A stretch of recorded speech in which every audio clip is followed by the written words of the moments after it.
Zidane au Bayern Munich, c'est validé. Le discours à la tête du staff technique du Bayern Munich changera à l'issue de la saison en cours. Zidane est un profil envisagé. À la fin de la saison en cours, 3 grosses écuries européennes se lanceront dans la recherche d'un entraîneur.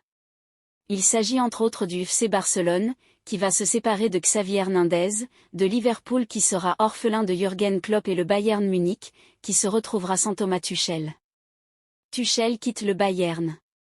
Successeur de Julian Nagelsmann en tant qu'entraîneur-chef du FC Bayern en mars 2023, Thomas Tuchel n'est plus l'homme de la situation pour les champions d'Allemagne en titre. Outrepassé par les contre-performances de l'ancien coach du Paris Saint-Germain, 3 défaites d'affilée sur les 3 dernières sorties, les dirigeants bavarois ont préféré s'en séparer à la fin de la saison. L'annonce a été faite, mercredi, à travers une note officielle du club. Le FC Bayern Munich et l'entraîneur-chef Thomas Tuchel ont décidé d'un commun accord de mettre fin à leur relation de travail, initialement prévue jusqu'au 30 juin 2025, le 30 juin 2024. C'est le résultat d'une discussion constructive entre le PDG Jean-Christian Driesen et Thomas Tuchel, avait indiqué le club bavarois sur son site internet. Zidane pour prendre la main ? Ancien joueur et ancien coach du Real Madrid, Zinedine Zidane est libre depuis son départ du Real Madrid après le 2e passage. Bien qu'il ait jugé bon de prendre son temps avant de se relancer, plusieurs clubs sont associés au technicien français. Si Manchester United, l'OM, le PSG et d'autres lui sont collés, c'est le Bayern Munich, qui est désormais associé à Zizou. Un choix que valide son ancien coéquipier en équipe de France et ami, Christophe Dugarry. Ce dernier veut voir l'ancien milieu de la vieille dame remplacer Tuchel au Bayern. Est-ce qu'il prend des cours d'allemand ? Je ne crois pas. Mais après, le championnat d'Allemagne est super. Les stades sont pleins, le championnat est hyper ouvert. Je pense que tous les entraîneurs rêvent d'entraîner un club comme le Bayern, c'est le pied absolu. Je pense que ça fait partie des clubs parfaits pour Zidane. Le club parfait, c'est le Real Madrid, et il l'a fait et refait.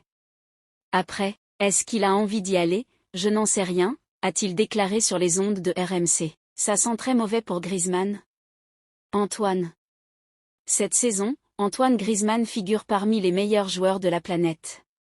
De quoi faire de lui un candidat sérieux au Ballon d'Or 2024 ? Benoît Tremolina en doute fortement.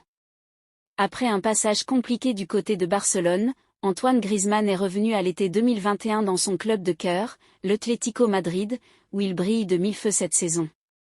À tel point qu'il est considéré actuellement comme l'un des tout meilleurs joueurs du monde. De là à se prendre à rêver de remporter le prochain Ballon d'Or, Benoît Tremolina n'y croit pas. Pour l'ancien Bordelais, un certain Kylian Mbappé est mieux placé que le Mâconnais pour s'adjuger la plus prestigieuse des distinctions individuelles dans le football. L'aura de l'attaquant du PSG devrait faire la différence, selon lui. Je ne vois pas le joueur de l'Atlético devancer Mbappé. Mbappé est quasiment à égalité avec Griezmann en termes de statistiques. Et aujourd'hui, même si le Ballon d'Or ce n'est que le football, Mbappé, c'est plus que le football. Cela va jouer. Pour l'Euro, si la France va loin, Mbappé sera sûrement décisif, a ainsi estimé Tremolina sur le plateau de la chaîne L'Équipe. Et d'ajouter, à moins que Mbappé se fasse sortir tôt en Ligue des Champions et que Griezmann la gagne, je ne vois pas le joueur de l'Atlético devancer Mbappé dans la course au Ballon d'Or. Pour rappel, Antoine Griezmann totalise 18 buts et 7 passes décisives en 36 apparitions cette saison, tout compétition confondue. De son côté, Kylian Mbappé a fait trembler les filets à 32 reprises et délivré cette offrande en 31 matchs disputés. Antoine Griezmann, revenu à l'Atlético Madrid en 2021, brille cette saison et est considéré parmi les meilleurs joueurs mondiaux. Benoît Tremolina estime que Kylian Mbappé, avec son aura au PSG, est mieux placé pour remporter le Ballon d'Or que Griezmann. Selon Tremolina, sauf si Mbappé est éliminé tôt en Ligue des Champions et Griezmann la gagne, Mbappé devancerait Griezmann pour le Ballon d'Or. Bayern Munich, un ancien du PSG pour remplacer Tuchel ? Alors que Thomas Tuchel va quitter le Bayern Munich en fin de saison, les dirigeants bavarois sont à la recherche d'un successeur. Qui siégera sur le banc du Bayern Munich la saison prochaine ? L'an dernier, en pleine saison, les Bavarois avaient décidé de se séparer de Julian Nagelsmann pour installer Thomas Tuchel.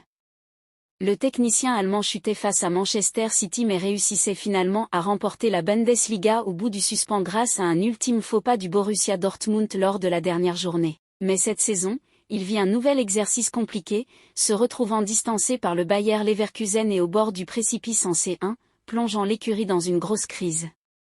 Emery dans les petits papiers. Cette semaine, les dirigeants ont décidé d'annoncer que Tuchel partirait à la fin de la saison, histoire d'avancer rapidement sur la piste d'un successeur. Forcément, le grand favori se nomme Xavi Alonso, le coach du Bayer Leverkusen. Si jamais l'Espagnol venait à décider de s'envoler vers Liverpool, le média Kicker explique que les Allemands ont une autre idée en tête, celle d'aller chercher Unai Emery, le coach d'Aston Villa. Il s'agirait du deuxième coach de suite passé par le Paris Saint-Germain qui viendrait s'asseoir sur le banc de l'Allianz Arena. Mais cela dépendra sûrement de Xavi Alonso. Luis Enrique donne son feu vert pour ce transfert au PSG. En 2022, pour notamment convaincre Kylian Mbappé de rester au PSG, le club de la capitale nomme Luis Campos au poste de conseiller football du PSG. Jusqu'à maintenant, le technicien portugais n'a recruté que des joueurs connus du grand public, lui dont la spécialité est plutôt de dénicher des talents, comme il l'a fait à Monaco ou au LOSC. Cet hiver, l'arrivée de Lucas Beraldo apparaissait vraiment comme un transfert sauce Campos, même si c'est Luis Enrique qui a eu le dernier mot. Le mercato hivernal du PSG a été plutôt tranquille, même si dès le premier jour de l'année, le club parisien a officialisé l'arrivée de Lucas Beraldo. Le défenseur central de 20 ans est arrivé en provenance de Sao Paulo et était suivi depuis plusieurs années par la cellule de recrutement de Luis Campos. Son arrivée ne s'est donc pas faite à la va-vite. Depuis son arrivée, Lucas Beraldo n'a pas encore totalement convaincu les supporters du PSG, même si du temps doit lui être accordé. Des blessures importantes qui poussent le PSG à recruter. L'envie de recruter au poste de défenseur central est venue, selon le Parisien, de plusieurs blessures importantes dans l'effectif du PSG. Depuis un an, Presnel Kimpembe est indisponible à cause d'une rupture du talon d'Achille et a même dû être réopéré en début d'année. Nuno Mendes est aussi à l'infirmerie depuis plusieurs mois. Lucas Hernandez présente lui un profil plus fougueux et par le passé, c'est un joueur qui a connu plusieurs blessures. Luis Campos s'est donc mis en recherche d'un profil particulier sur la demande de Luis Enrique, un joueur qui amène du calme, de la sérénité et être à l'aise techniquement pour bien ressortir les ballons. Neymar se fait laminer après son aide à Dani Alves. Accusé d'agression sexuelle sur une jeune femme de 23 ans en boîte de nuit à Barcelone en décembre 2022, Dani Alves, 40 ans, a été condamné hier à 4 ans et 6 mois de prison. Le Brésilien, qui s'est vu imposer une ordonnance d'éloignement de 9 ans et 5 ans de liberté surveillée, a aussi écopé d'une amende de 150 000 € qu'il doit verser à la victime. L'ancien joueur du FC Barcelone et du PSG retourne donc en prison, lui qui aurait pu passer plus de temps derrière les barreaux. Mais sa peine a été réduite puisque la circonstance atténuante de réparation du préjudice a été appliquée. En effet, UOL et Sport ont précisé que grâce à l'aide de la famille de Neymar qui a mis la main à la poche, Alves a versé 150 000 € à la victime pour préjudice moral et pour les préjudices causés avant le début du procès.